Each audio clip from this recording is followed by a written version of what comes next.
Episode 36 of the Kansas City Commercial Real Estate Market Pulse coming back at you here live from the great state of Missouri and Kansas. So everyone who knows, we are on State Line Road, basically. So Missouri, Kansas, but Kansas City, MSA, joined by what I'm trying to rope into as my co-host for this show, Mitch Case. Mitch. Hey, Logan. Thanks for having me, man. How are you today? I'm feeling it today. Got a little walk/bike to school day in with the kiddos this morning, crossing Warnell Road in Gregory. So I got my Frogger on and ready to dive into some real estate. Awesome. Yeah. Well, that's a great way to start the day, 100%. And, you know, I just want to have a quick note for everyone.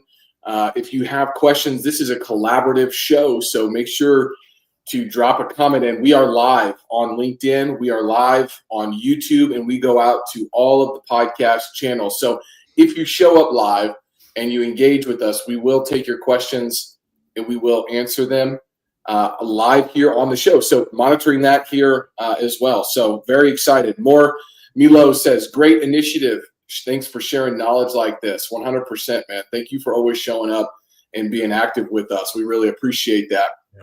But today, we're going to look at how investors can unlock trapped equity to improve their returns and build generational wealth through the 1031 exchange mechanism, right? So we're going to use a real case study of a California investor with $1 million of equity and about a 5% return on that. And then we're going to show what happens when you put that same $1 million into Kansas City commercial real estate and multifamily. This is not theory. We are doing this every single day. And I'm going to show you how Mitch and I are coaching our clients through these decisions. So, and it's just anecdotally for everyone listening in, the amount of people that have started to reach out about selling properties in highly appreciated markets and coming into Kansas City has exponentially increased over the last 2 to 3 weeks. So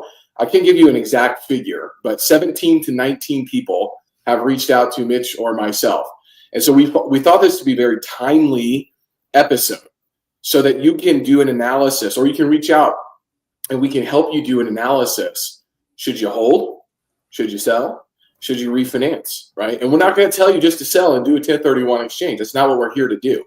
We're here to help you work through that decision, okay? And Mitch is going to be able to give some really good examples, as he just did this last night with a client who was on LinkedIn checking out one of our posts and commented and shout out. I won't name you by name because people can go back and find you and say, hey, you know, what'd you think of Mitch's performance? But at the end of the day, I know Mitch did a fantastic job. We can run these analysis in less than 30 minutes. We have to have a few items from you, but we can put this together really exponentially fast for you. So that's first step, is if you are interested in looking at how to unlock your equity, that's what we're talking about today. Step number 2 is evaluating the current landscape and doing a full market analysis of Kansas City in regards to multifamily, industrial, retail, and office. So we're going to start with the multifamily side. We'll be coming with you live in the next 2 weeks with a comprehensive investment overview. How many deals are listed? What's the average price per door?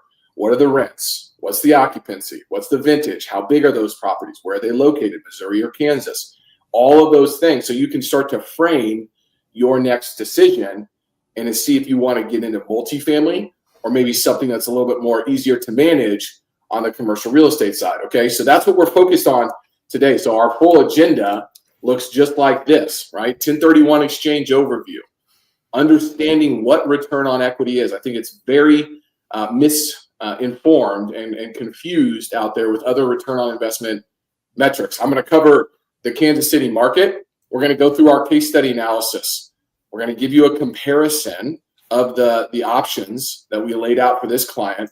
We have to talk about risk, right? We always have to think about the risk that you have in regards to these decisions. So first and foremost, Mitch, you're an owner of multifamily real estate, man. Give us an overview of what a 1031 exchange actually is. So for people who are like, what the heck are these guys talking about, right? Like this word is called, 1031, 1031 exchange, all of these different components. But break down what a 1031 exchange actually does and is for our clients. Yeah, so it's not just another form on your tax return at the end of the year. It's actually a strategy that you can use to truly defer the capital gains that you may have from increased equity or capital improvements that you've done to your property to force that appreciation. So it truly is a way to utilize the equity that you have earned, put in place, worked hard, or invested in to be able to step that into another property without being hit on the capital gains that would come from what you would typically do when you make a sale from a real estate purchase. You're going to get hit typically on those, and you can lose. I mean, correct me if I'm wrong, Logan, probably anywhere from 30% of the profit that you could potentially keep. And when you start talking large numbers in the millions of dollars, that loss, that capital gains tax that you would have to pay to Uncle Sam, is missed opportunity that could go towards another property. So this is really just a strategy to take your investment that's maybe a little bit smaller and 1031 exchange it into another property and continue to defer those taxes for future properties. Absolutely. IRS code 1031. This is not something that Mitch, myself, any other commercial real estate practitioner has come up with. Been around for a long time. It helps you and lets you defer taxes, keep compounding your capital and move it into bigger assets without taking a haircut. So in simple language, instead of paying the IRS, you can put your money back to work, right? The secret's not just in avoiding tax. It's about multiplying your buying power, moving from one door to 10 doors, from a house to a retail shopping center, right? From a duplex to a 35,000 square foot industrial building. If you are interested, we have one of those available, just came through today. So definitely reach out to us on that front, okay? Now we have to unpack what return on equity actually is. And I think this is where most investors miss the mark, right? This is what your actual cash invested earns today, not 5 years ago, right? So if you are in a property and you're in an area where you have highly appreciated equity, California, other coastal markets. I've even seen it where forced appreciation has come up, right, through the value add that you've done, but your net operating income or your cash flow is not keeping up with that appreciation. Your return on equity actually goes down, right? And so that's something you have to keep on track. So like 5 years ago, your return on equity might have been really great, but now, just because it was great 5 years ago doesn't mean that it's great now, right? So now, when you do research on return on equity, you will see that ROE is used in the business terms quite a bit. And you're going to see that net income divided by shareholders' equity. In regards to commercial real estate and real estate, we're looking at your annual cash flow divided by your total equity invested, okay? And it's a critical metric that measures that annual cash flow on the actual equity invested in a property. So it's revealing how efficiently a property generates profit relative to the capital directly contributed by the investor, which offers a clear picture of the investment performance and efficiency beyond finance portions, all right? So just keep that in mind. I don't think a lot of people are doing an analysis of ROE. And Mitch, hey, I mean, we've started to work on a couple of these analysis. What stood out to you in regards to return on equity? And have you been evaluating your own portfolio in regards to your return on equity? Yeah, absolutely. We've been looking at our own portfolio from there. I think the thing that stood out to me the most, and you kind of to hit on it, but as you hold your properties and tenants are paying down the mortgage, your equity is slowly increasing in that property.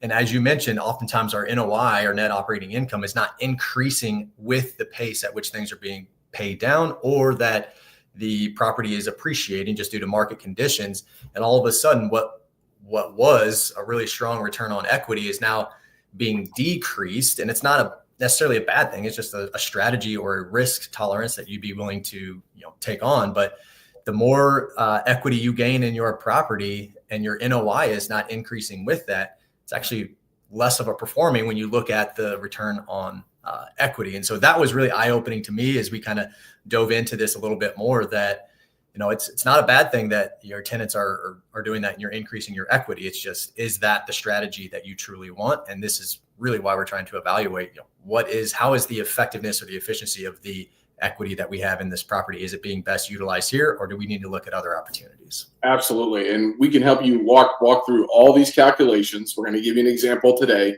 a real life case study. But at the same time, most of the properties and folks that are reaching out to us, we're seeing a return on equity currently about 3 to 5%. And that is not inflation adjusted, right? So that is just the return on equity currently. Okay. So that is something that we are trying to work with them on to say, hey, how do we get this into double digits? Do you want to take on that risk to be able to do that? We are going to talk about risk today. I have to tie in James Clear here, because Atomic Habits, one of my favorite books of all time. Think about your improvements 1% at a time. It compounds, right? So small tweaks in your return on equity dramatically change your wealth trajectory. That's the biggest component to be thinking about here, right? And I know that folks are going to say, hey, well, it's hard to find a price per door and a cap rate that makes sense, which is why we tend to work on value add, forced appreciation type of opportunities, right? So you have to keep that in mind as well. Now, what we want to kind of go into next is a little bit, and if you follow myself on LinkedIn, you know that I post about Kansas City at least once, if not twice a week. But I'm going to give you a high-level overview, and I'm going to try not to sound too much like I'm running for mayor here. But I do want to just give a highlight. If you're not familiar with Kansas City, Missouri, and Kansas City, the MSA, it's where affordability and growth meet. We have strong employers, steady in migration, about 1%, so 25,000 people per year, and that yields that can really beat the coast on in place, right? So you contrast $1 million in California maybe get you a house.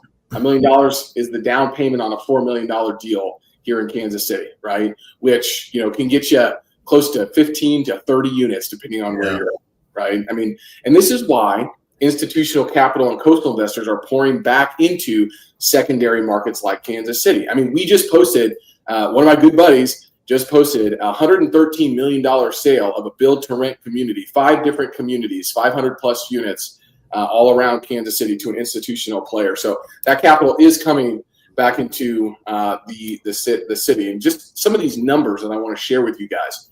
There's over $50 million,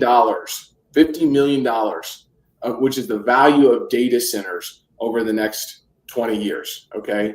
And there's a lot of talk around data centers. Why? Well, we have land, we have access to power, and we have areas like DeSoto, Kansas, where Panasonic is already going into. So you start to see these kind of tech things happening in that area, right? And I apologize. This is $50 billion of data centers. I apologize. Not 50 million. $50 billion of data centers over the next 20 years. Okay. Google just dropped $10 billion of investment fueling tech and logistics. Panasonic, $4 billion into the EV plant in DeSoto, Kansas. And there is all kinds of value in regards to the infrastructure projects that are committed for the next decade. Okay. So, there's a lot of money flowing into Kansas City, and there are a lot of areas that you need to keep your eyes on, which we can absolutely support you in regards to thinking about Johnston County versus Jackson County versus Eastern Jackson County versus north of the river, south of the river, west of the state line, east of the state line. There's demand drivers for each one of those locations. We can help you navigate that, because as we went through our Kansas City MSA multifamily market analysis, you're going to get a list of 65 properties, about $195 million worth of real estate, over 2,000 units listed, and they're going to be all on a map, and you're not going to have anywhere or any know-how on where to start looking, right? So we can help you pinpoint that, right? So that's something that we're going to be able to help you with on a regular basis. All right, now let's move into our case study, okay? So, Mitch, I'm going to have you break us down, the case study here in just 1 second, but I'm going to give the real life story, okay? The investor has $1 million in equity in a California house. It looks great on paper until we ran the return on equity, right? And so, we're going to be able to break this down here in a second, but we showed them how 1031ing into Kansas City multifamily not only diversified their income, but also reset their returns into double digits. And we gave multiple scenarios, but here's the starting point. Mitch, walk us through the actual, current property in California. Yeah. So obviously some of the information we're going to need is the equity that you would have in your property, which is in this scenario, we've got about $1 million in equity. We really want to evaluate what that property is currently doing. So we're going to get an idea of rent and we're going to look at expenses. And at the end of it, you're going to be able to come up with what your take home is. And what we're going to call that is just a net cash flow. So after all expenses are paid, we'll toss in the mortgage on that, which, net operating income is not going to include your mortgage rate. But in this scenario, when we want net cash flow, we're going to toss that in there. So you're going to see here broken down, your gross rents are about $77.50 per month, minus your property management fees, minus mortgage and all other expenses. This particular investor is taking home roughly $50,000 a year in net cash flow. And from the surface, that looks amazing. And if you're looking at it from just a cash flow perspective and that's what you want, then this is a well-performing property. But as we talked about, some of the things that when we start looking at the return on equity, you start looking at those numbers and compared to what are we taking home over what equity do we have, you start to see that, a 5 to 6% return on equity, it's just not all that great of a return on the money that you have that is locked up in this property. And so this is really what we're kind of talking about, is looking at two different metrics, because even myself and our properties, you get so caught up on, well, we want to have X number of dollars per month in cash flow. But then you start missing out on the opportunities that cash that's saved in your property, which is not liquid at the moment, can that be working harder for you in developing an even better cash return? So This is a lot of those conversations that we're having. Did I miss anything, Logan? I mean, I think the biggest thing to point out, one of the biggest things, is the mortgage here makes it look great, right? Right. Yeah, that's a great rate. This investor has a 2.25% interest rate, 30-year fixed, right? So the mortgage makes it look great, but the equity is lazy. It's trapped in this deal, okay? So even with the scenario that we're giving here, right? Like, it's a 2.25% current mortgage rate. Yes, it cash flows around $49,000 a year with that mortgage rate. You cannot get that mortgage anymore. That rate does not exist anywhere. Yep. So if you were just to go and double that, right? You double that. That's going to be $6,000 a month, and now your cash flow is at $1,700 a month. Okay, and so just keep that in mind, that we are showcasing a scenario here, almost with best in class mortgage rate that was put on that loan 4 or 5 years ago. So I think that's really for us to think about. Yeah. So just moving on to kind of the key insight before we get into all of the different options, right? But on paper, like the California rental looks like a cash flow machine because of that ultra low mortgage rate. But what's misleading is that their return on equity is low. It's 5%. So we're going to showcase this in a moment, but by 1031 into a multifamily deal with 25% down, you could invest in a $4 million property at a 7% cap rate, generating around $280,000 of net operating income. After debt service, so you have a loan at $3 million and at 7%, the cash flow is approximately $25,000, right? Which results in a cash on cash return of 2.5%. While that initial cash flow may be lower, this move does allow them, and don't get me wrong, we're not saying that this is exactly what you should do, but this move does allow them to unlock significant equity, diversify that risk, and gain some more tax shelter benefits, which would then position them for long-term appreciation tied to that growth, right? So just going through the calculation for everyone, here it is, right? You got your net cash flow of $41.38 per month, and Mitch made this very good clarification point. We do bring out the debt service and interest, as well as the insurance, because we want net cash flow, right? So that's our annual cash flow divided by our equity is 4.96%. So what I'm going to speak about next is all the different options that you can utilize to unlock your equity without selling. This is always something that we advise folks to go through and think about, because if you can, you're sitting on a 2.25% interest rate. If you can keep that loan in place, still cash flow that house and unlock that equity, that's a win-win-win scenario, right? Now, not very many people are in that scenario, in that situation. So you have to keep that in mind. But the 4 different options that we have here are cash out refinance, which, for a lot of people right now might not make sense. You can also do a home equity line of credit. We work with a decent amount of investors who do utilize HELOCs. There's also home equity loans, and you can actually go find private partnerships to syndicate the equity inside of your own home. Now, they will start to get ownership in that other property, right? And that's a little less common in the marketplace, but there's 4 options to evaluate to unlock your equity without actually selling. So we walk everyone through all 4 of those options to try to see, hey, can we keep this property without doing a 1031 exchange? So we're truly trying to advise on that scenario, right? And so some strategic considerations to kind of think about, right? I mean, number one, even with the HELOC and the second lien, the original $1 million of equity is still lazy, right? They're still going to be layering on more debt. And tapping equity does tie into the property to additional repayment obligations. So if your rents stall out, or one of those tenants moves out, or they stop paying and you can't get them out of the house, your cash flow could shrink even further, right?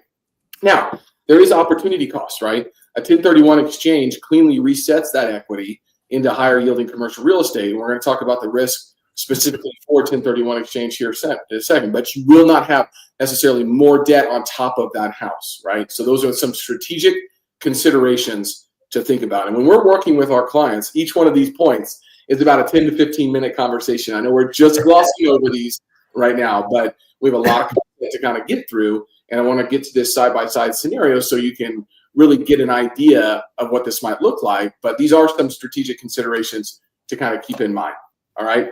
Okay. So Mitch, walk us through kind of the 2 different options, right? Option A is, keep the house, tap a HELOC and reinvest. Option B, sell 1031 in a multifamily. And yeah, let's just go through both of these. What are some of the assumptions that we're making here on these side-by-side comparisons? Yeah. So, I mean, with the HELOC in general, and this kind of works from the numbers that I was working with a client last night, was they're roughly only able to unlock about 50% of the equity that is in their home. And then you're going to be looking at anywhere from 7, 8 to 9% interest on that money. So you're going to layer on that equity or that payment inside of there. So this first option that we're kind of looking at is let's keep the house. Let's keep that 2.25% interest rate, because that is unheard of. Let's jump into a HELOC at that rate that we just kind of talked about, and then layer on that we can purchase another property with that HELOC. So a lot of the same numbers that we've been going through for scenario 1 here. We've got the existing house, we've got gross rents, property management fees, debt afterwards, mortgage payments, and really bringing out that existing cash flow to about the $50,000 a year mark. So now let's add that HELOC to that scenario. So about 50% of that equity at 8%, you're going to be looking at interest payment of about $40,000 a year. So net cash flow with the home and the HELOC, you're going to be looking at about $9,600 per year. Now, that just unlocks the equity. So now what are we going to do with that by layering in another purchase of a new asset? And what that's going to look like, if you're able to redeploy that $500,000 with 25% down, you're going to be looking at about a $2 million. In this scenario, we'll look at a multifamily property at a 7% cap rate. Current interest rates for anything along those lines are going to be right around that 6.5 mark, 25-year amortization, which is pretty standard for right now. So if we layer on that $2 million purchase value from $500,000 down at a 7% cap rate, you're looking at investing the $500,000 with that $1.5 million loan amount, interest rates, amortization. Your monthly mortgage payment is going to come down to about $10,000 a month, or a little over $121,000 per year for an annual mortgage payment. So if we take in the net cash flow from that new multifamily property, that NOI that we've determined being around $140,000, and we subtract out the annual mortgage payments, you're looking at netting about $18,000 per year. So with that combined performance from the existing property that you're carrying and utilizing the HELOC to unlock about 50% of that equity, and now adding in the new multifamily purchase, that combined net cash flow at about $28,000 a year, with the equity that you invested, around $1 million, your total return on equity is going to be that net cash flow divided by that equity, which is only at about 2.84. So you are losing a lot of the power of your money that you have by leaving an additional 50% of equity in that property. And in this scenario, by keeping that house and using the HELOC to invest, your return on equity is actually decreasing versus increasing in this scenario. And so this is where it becomes just a really, really low return on the equity that you have, and you're not getting as much as you could out of it. Yeah. I mean, you're hearing commercial real estate advisors over here tell you that this strategy that a lot of people talk about on a regular basis is not going to work, right? And you may say, hey, there's no operating expenses in that scenario too. There is, because we are taking the net operating income. So the net operating income will include those operating expenses minus the debt service, okay? We have fine-tooth combed these figures, okay? Sure, they could be off 5 to 10%, but generally speaking, trying to tap into a HELOC, go and buying a $2 million property at 7% cap rate in today's interest and financing environment, and keeping the single-family home yields a 2.84% return on equity, right? Which this strategy yields a very low return on that client's $1 million. So we would advise not to do that, right? Unless some things in the market would change. So that's option A. If we move over to option B, walk us through actually selling and doing a 1031 exchange, Mitch, on what somebody might be able to accomplish. Well, I'm going to hand that back to you real quick, Logan, because I just got notified that I don't have my computer plugged in. So I'm going to hand that one back to you real quick while I get this thing plugged in. Absolutely. Okay, so if you're going to do a 1031 exchange, we have $1 million of equity available. We likely can go get a $4 million property. At a 7% cap rate, we're going to be generating around $280,000 a year. Your debt service, 6.5% loan at 25 years, is around $201,000. So your cash flow, your net cash flow, is going to be right around $78,000. So we have now increased from our 4.96% return on equity up to a 7.86% return on equity on the multifamily side. But here is the real power, right? Instead of average deals, we're trying to target value add deals like the Kansas City 10 unit that we just recently sourced, right? And the 18 units that we just recently sourced, right? So equity deployed into that, right? If we can get cash flow of $118,000 a year, right? Updated with 25-year amortization, we're going to be able to get all the way up to 11.8%, right? And so that's going to allow you to really unlock this equity and go from 4.96%, have a 100% increase, 100% plus increase, all the way up to 11.8%, doing a 1031 exchange via a value add scenario, right? So let's walk through that, right? So here's another option for somebody, okay? So we know that Freddie Mac and Fannie Mae loans are in the 5% range right now. So if we were able to go source a more stabilized property and you can qualify for a Freddie Mac loan, we're able to get around 5.5% down, or 5.5% interest at 25% down, amortized over 30 years, right? At a 7% cap rate, we're going to be able to identify a property that's stabilized of a 7.56% return on equity. So this analysis is highlighting the critical importance of the acquisition cap rate, right? It doesn't make sense to go buy a 5% cap rate unless there's value add. 6%, no value add. Still doesn't make sense, right? If we can get to a 7% cap rate, or we can build to a 7% plus cap rate over the next 2 years, now we're getting where we can get anywhere between 8% and 10% return on equity, right? And so there are different levers out there depending on what your risk tolerance is, what you can qualify for in regards to the financing structure. But if you can go get some non-recourse loan with a property that's a little bit larger and it's stabilized and it qualifies for this type of loan, that can really help juice some of your returns going forward. Additionally, what we see is a lot of investors actually saying, hey, I don't want to be in multifamily anymore. I want something that has less headaches and more of a coupon. Okay, well, let's say we can go get kind of a retail, quasi-office, retail, industrial deal somewhere around 8% cap rate, right? And so if you can do that and you are comfortable moving from a single family home to a commercial real estate investment, which you would have an asset manager and property manager dealing with the businesses. Maybe you go to four businesses that have a weighted average lease term of 3 to 5 years, so they're not leaving for the next 3 to 5 years, you might be able to actually unlock a return on equity going straight into an 8% cap rate deal at a 6.5% loan for 25 years of 11.86%.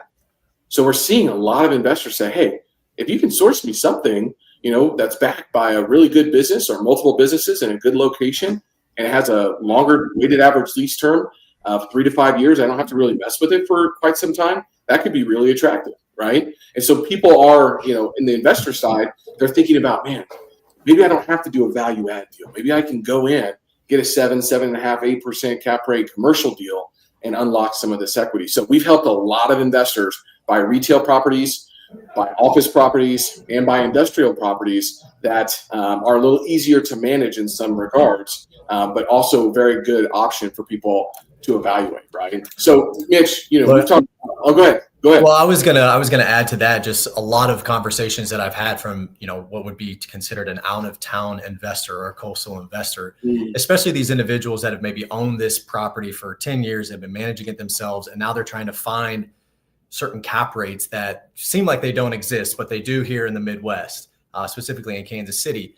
But their concern is always, well, my property now it's just down the street. I can kind of keep an eye on it. I can feel safe about it. I don't have to do too much, and I get to manage it myself. And this was one of the conversations that we had on that, was being able to take that, if that is a fear of an individual, and get this into more of a stabilized asset that doesn't take as much management and will be a lot easier to sleep at night when this is, thousands of miles away from where you personally live. And so that was a huge fear that we were kind of able to unlock with some of these individuals, that you don't necessarily have to have something that's hairy and dirty to get a reasonable return. It's just what risk tolerance do you have, and how can we mitigate as much of that as we can? Absolutely. That's a really good point. I mean, I've got a guy in a city, I won't say, I'll just say Columbia, Missouri. And he's like, hey, I'd like to sell these multifamily properties and get it into a commercial deal, right? That's exact words that he spoke to me last week. So we can definitely help you evaluate those. Some of those things that, you need to be thinking about, though, from a risk standpoint, right, is bigger deals mean more tenants sometimes if you're doing a larger multifamily deal. It means more management on the multifamily side, more market exposure, right? So with risk comes scale, right? But also you have your depreciation and your growth. You're in control of the manager, not just waiting on the California appreciation, but you have to do your homework on location, management, and financing. There's so many market dynamics and location risks to think about. There's a management complexity to think about. You have to leverage. You have to use leverage in the right way. So it might be more debt than you've ever had in your life, right? And then we have to be thinking about our liquidity and our exit strategy as well for each one of these assets. These are all things that we can help you go through. After doing over 150 commercial real estate and multifamily transactions and over $450 million of deal worth of deals, we can help you think through all of these options. But we do want to make sure that, hey, there is risk in doing a 1031 exchange, right? If you don't want to do anything that we're speaking about, we have options like a DST or a 721 exchange that we can also talk to you about. You want to be completely passive, and you want to go from actively managing and owning property to passively owning property. We do have those options and individuals that are working with investors to do that. Now, your return and your yield may be less, and your tax implications may be different, but there are options for you to do that. So if you have inherited a property, you have no interest in continuing to trade up and do the real estate game, reach out to us still. We can still help you with that for sure in regards to that. So, Mitch, we've gone through a lot today, man.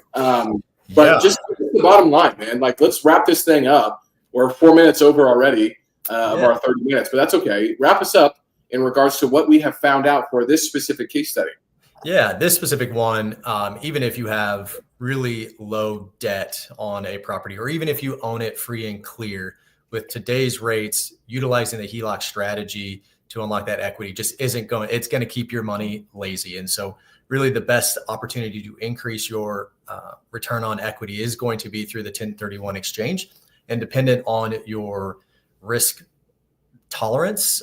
There's opportunities to play it more safe and just have something that's more stable, get good rates, a non-recourse loan through a Freddie Mac option. or you can take more of a active approach and turn that low equity return on equity from a 3 to 5% up to even double digits, specifically with opportunities here in the Kansas City area. So being able to unlock all of that equity inside your property and deploy it into another asset class is truly going to be the way to best unlock the equity that you have, if that is truly what you're looking to improve. Yeah.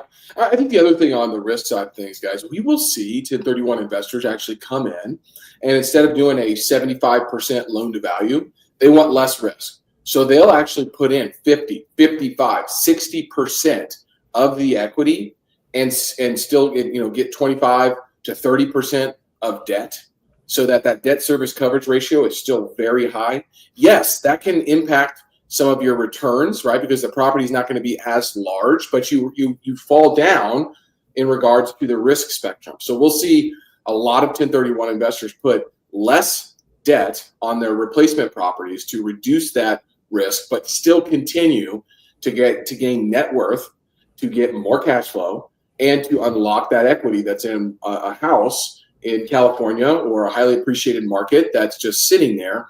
And if somebody leaves, they have no cash flow at all. So don't think that you have to come in and put 75, 65, 75% debt on a property. You can come in, and oftentimes, if you're going to put that much more cash in, you're going to get better terms from a bank anyways. Yeah. And not only that, we can coach the sellers to say, hey, this person's not going after a highly leveraged loan, right? It's not going to be a risky deal. So they're going to be able to get the financing, and they have the equity in the house. Not only are you reducing your risk on that profile of that next property, you are also, increasing your opportunity to have a higher debt service coverage ratio. And so all of those things come into play when we're thinking about doing these 1031 exchanges. Okay, so all things that you can reach out to us about, connect with our team, connect with Mitch, myself, anyone else on the Midwest Commercial Real Estate Advisors team. Here's our website, www.mwcreadvisors.com. Here's my phone number. Here's Mitch's phone number and our email addresses. You know what? These are the wrong email addresses. I do not know why I cannot get our email addresses. If you can't find our email address, then that's your own fault. But reach out to us on LinkedIn. It is Logan at mwcreadvisors.com and Mitch at mwcreadvisors.com. If you're watching this, that is incorrect. I always type that incorrectly. It's like this buyer that I had the other day for a property. I kept calling him John Witten, and his name was Rodney. And I'm like, where is that coming from? So anyways, you can contact us at mwcreadvisors.com. You can find us on LinkedIn. Over 3 people have reached out to me in my DMs on LinkedIn today, and I have already talked to them on phone calls, and we are already working on trying to look at advising. So very excited about this opportunity for all of these individuals to unlock their equity utilizing the 1031 exchanges. If you're not doing a 1031 exchange, but you're still looking for your first investment property, that's fine too. Reach out to us. We work with a lot of people that aren't doing 1031 exchanges as well, that are looking for investment properties. Just a little bit of a flavor. We have office building, a 48,000 square foot office building. We have land and with development potential for flex industrial, for multifamily, and for single family homes. We have multifamily properties. We have an 18 unit. We've got multiple multifamily properties that you can reach out to us about, and we can talk through as well. And we're working on a few industrial properties right now, if that is of interest to you as well. So all of the things that you have seen in this presentation today, we have actual deals that we can fill in, and you can start to analyze those. If you're simply interested in about Kansas City, and want to learn more about the multifamily market or the industrial market, reach out to us as well. We're going to be coming to you guys live on a weekly basis, talking about our comprehensive market snapshot on the multifamily side first, but we have that available. We can send you the PDF. Just reach out to us, reach out to Mitch or myself, mwcreadvisors.com. You can always find us, and we'll send any of this market intel that we are seeing with boots on the ground on a regular basis. So thank you guys for joining us today on kind of an impromptu episode of the Midwest Commercial Real Estate Advisors Market Pulse, the Kansas City Commercial Real Estate Market Pulse, coming to you live every single week. We got another great guest next week. Mitch and I probably will come in and do another episode. do give us a follow on all the Spotify's and iTunes platforms. Leave us a review. If you're getting value out of this, definitely leave us a review. And make sure to join us.